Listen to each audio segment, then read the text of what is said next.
Hey guys, it's Handcrafted with Jason Cooper. Got another quick DIY video. This one is about your vehicle.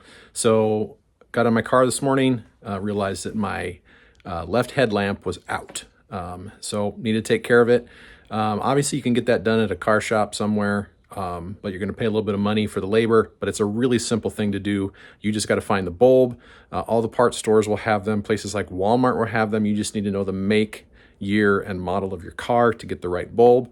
You'll get to choose from various options, but it's a very simple process. It can save you a little bit of time and effort and a trip to a quick chain shop or something like that if you know how to do it yourself.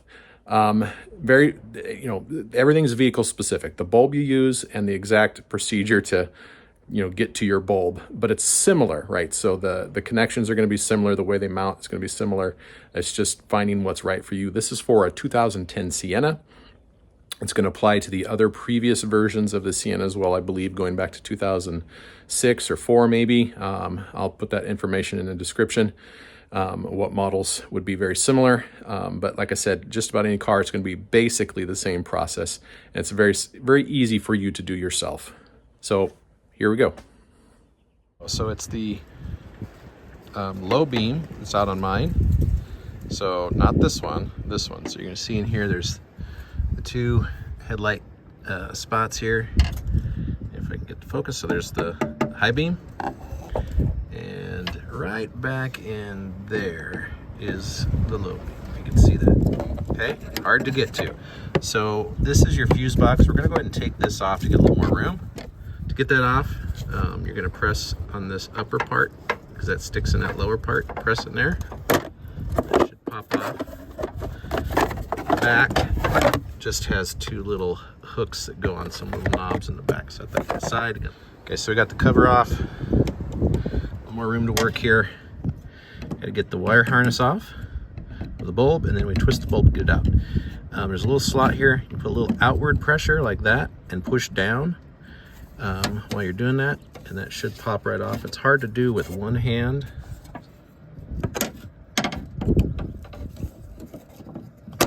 Yep, see, it slid off there. No, it didn't. There it is. Doesn't take much pressure. There's a little knob here that catches on that. You just got to get it past that and it'll come off. Then reach down, twist the bulb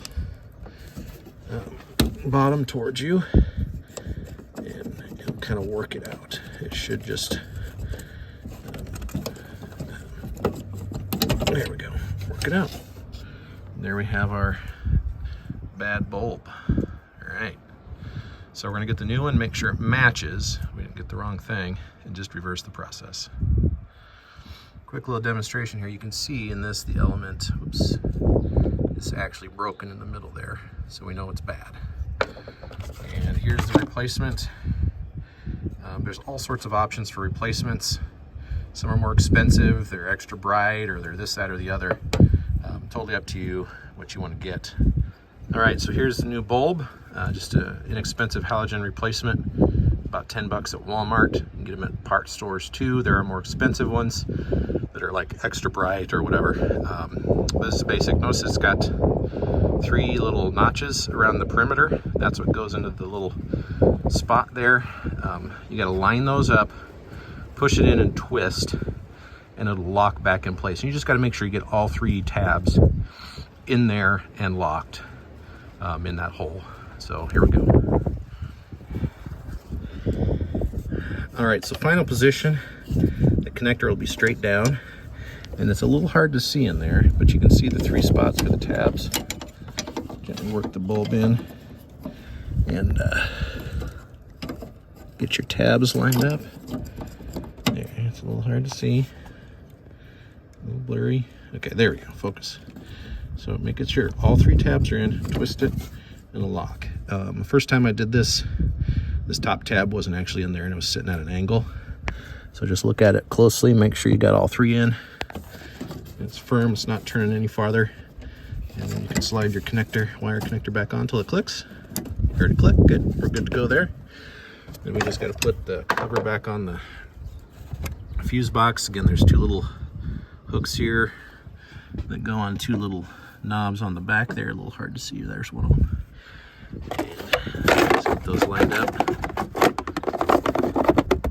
Back, and press down here on the front so that latches. This one actually doesn't click, but you can see it doesn't come up. It doesn't make a loud click anyway. And that's it. Save yourself some effort doing it yourself. They'll charge you 20 or 30 bucks to do that at a quick change place or something like that. But it's pretty simple to do at home. Well, that's it. As you can see, very simple process. A little bit hard to maneuver in there, but nothing that you can't handle. So good luck with your own. If you like what you see here, check out some of my other videos. Like and subscribe, all that stuff that they tell you to do on YouTube. And until next time, thanks.